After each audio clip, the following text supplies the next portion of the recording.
안녕하세요. 아노키친의 안우입니다. 첫 영상으로 제가 라면 몇 가지를 알려드렸었는데 해보셨는지 모르겠습니다. 혹시 맛이 이거 그냥 그런데 라거나 아니면 영상에서는 되게 맛있어 보이는데 그런 맛이 안 났다 라고 하시는 분들은 댓글 달아주시면 저희가 답글을 달아드리도록 하겠습니다. 오늘 준비한 거는 보통 자취생 분들이나 혼자 사시는 분들이 이제 밥 같은 게 남았을 때 그거를 냉동실에 넣어놨다가 이제 언제든 이제 주말이나 늦게 일어난 아침에 뭐 간단하게 꺼내서 드실 수 있고, 그 다음에 이제 음식물 쓰레기도 안 나오게 할 수 있는, 밥이 남았을 때 활용할 수 있는 볶음밥 종류, 그리고 뭐 필라프, 그 다음에 리조또, 이렇게 세 가지 준비했거든요. 그래서 오늘도 맛있는 요리 레시피를 알려드릴 테니까 잘 봐주십시오. 감사합니다.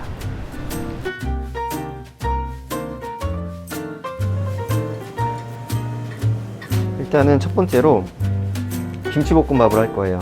김치볶음밥을 할 건데, 일단은 베이컨 같은 거 아니면 뭐 스팸, 베이컨 아무 상관없습니다. 집에 있는 거 아무거나 활용하시면 되고, 제가 항상 말하지만 쉽게, 그리고 맛있게, 그리고 찍을맛 나게, 이 세 가지에 중점을 두면서, 베이컨은 아무 베이컨이나 사용하셔도, 제가 항상 하는 말이 있죠. 아무거나 사용하셔도 됩니다.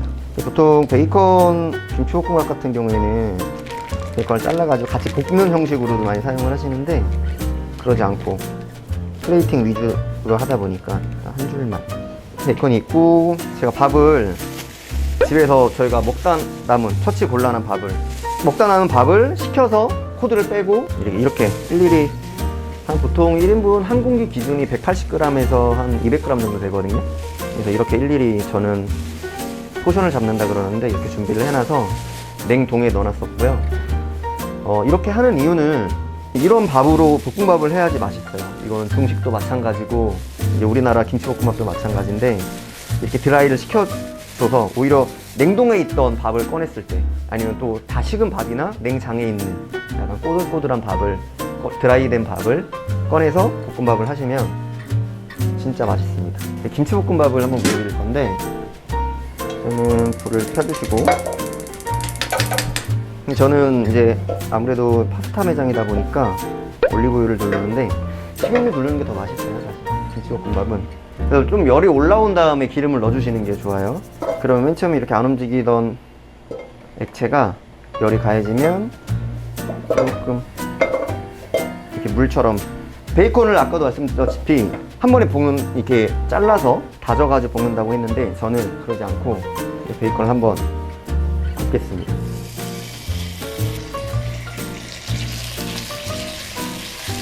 여기서 베이컨에서 기름이 나오는데 탄수화물을 볶아주면, 얇은 베이컨도 맛있는데 저는 조금 두께감 있는 베이컨을 일부러 샀어요. 왜냐면 두께감 있는 베이컨이 더 맛있더라고요. 여러분도 마트 가시면 너무 얇은 거 말고 조금 더 비싸더라도 두께감 있는 베이컨을 사용하시는 게, 그래서 이렇게 기름을 싹 빼주고, 다 익은 거를, 요거는 이따가 플레이팅 할 때 사용을 할 겁니다. 이거 이제 요 기름에다가 이제 파기름을 낼 거예요. 그래서 대파가 있으면 좋은데 대파가 지금 조금 없기 때문에 일단 저희는 급한 데서 쪽파를 넣어서, 이게 파, 마늘 이런 거 기름을 내실 때는 불 조절이 진짜 관건이에요. 그래서 이거는 저희 직원들한테도 항상 얘기하는 건데, 약한 불에서 은은하게 볶아줘라. 안 그러면 금방 타거든요, 이게. 그래서 볶아주고, 그 다음에 저희는 양파는 그냥 취향껏 넣으시면 됩니다. 저는 한 이만큼 넣을게요.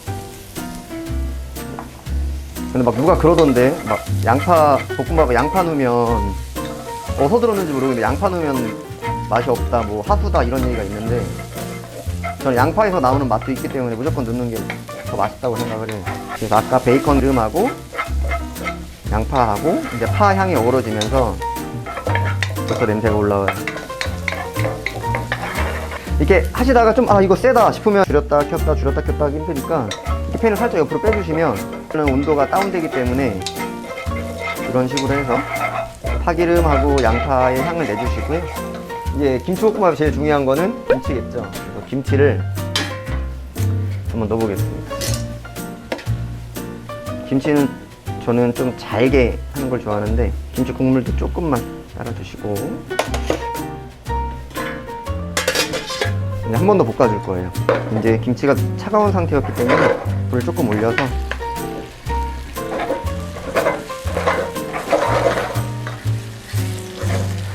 사실 볶음밥은 진짜 별게 없어요. 뭐 조미료를 넣는다든지 아니면 김치 자체가 맛있다든지 다 그 안에서 맛이 결정나는 거기 때문에. 근데 이제 저는 김치가 맛이 없어도 기본적으로 집에서 맛있게 드실 수 있는 레시피를 하겠습니다.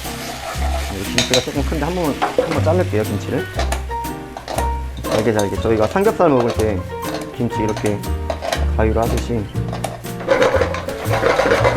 이런 김치를 볶을 때는 살짝 투명해지는 느낌이 있을 때 그럼 김치가 익어가는 거거든요. 불에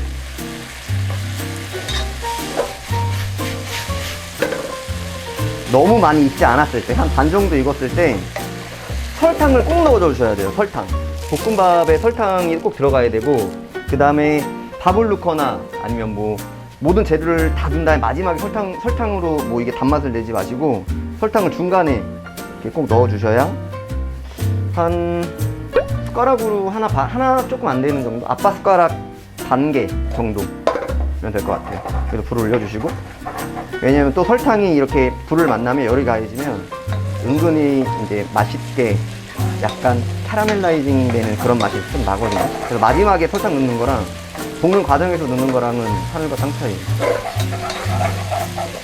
볶아주시고, 이제 저는 굴소스를 쓸 겁니다. 굴소스도 그냥 아빠 숟가락으로 하나 정도 넣어주시고, 항상 처치 곤란한 흰 쌀밥을, 밥을 꼭 드라이를 시켜야 된다는 거. 근데 일부러 시킬 필요는 없고 먹다 나는 밥을 항상 냉동에다가 이렇게 넣어 놓으시면 돼요. 보통 고추장도 많이 넣으시고 뭐 고춧가루를 넣어라 뭐 그런 경우도 있는데 저는 그냥 이렇게 쉽게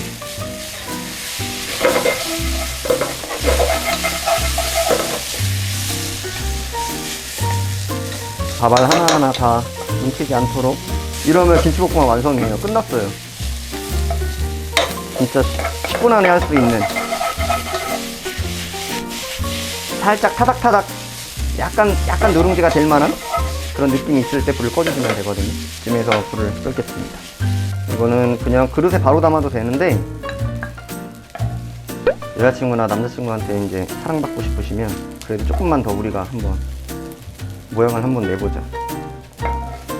아니면 뭐 집에서 혼자 먹을 때도 좀 이쁘게 해서 먹으면 좋으니까 손 대지 않게 조심하시고, 밥그릇 같은 거 있으면 이렇게 꾹꾹 눌러 담으셔서, 그럼 딱 아까도 말씀드렸죠 제가 180에서 200g이면은 딱 한 공기다. 이거를 이제 이렇게 담으신 거를 그릇에다가 잘 나와라 짠. 이렇게 해서 아까 저희가 해놨던 베이컨은 여기다가 이렇게 일자로, 제가 하는 플레이팅을 한번 보여드릴게요. 저는 이렇게 블럭 치즈라고 해서 블럭으로 된 치즈를 사용하는데 치즈 글레이터가 필요해요. 이런 거는 다이소 가면 2,000원, 3,000원이면 다 구매하실 수 있거든요. 그래서 제 채널을 구독하시는 분들은 꼭 하나씩 구독하시면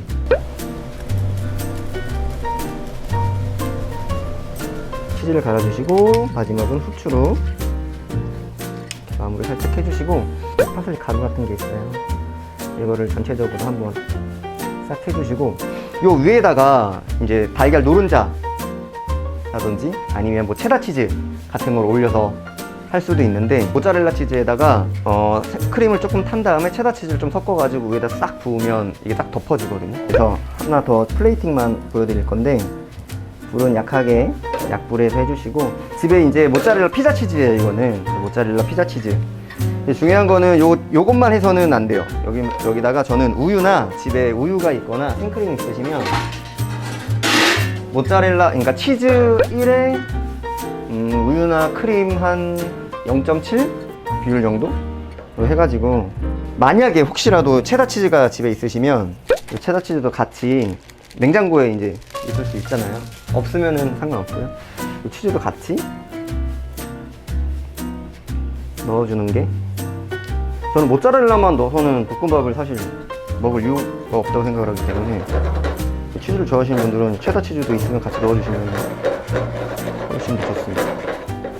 치즈 자체가 짠맛이 조금 있지만 그래도 체다 치즈가 없다면, 섞지 않으시는 거라면 무조건 소금을 조금 넣어주셔야 돼요.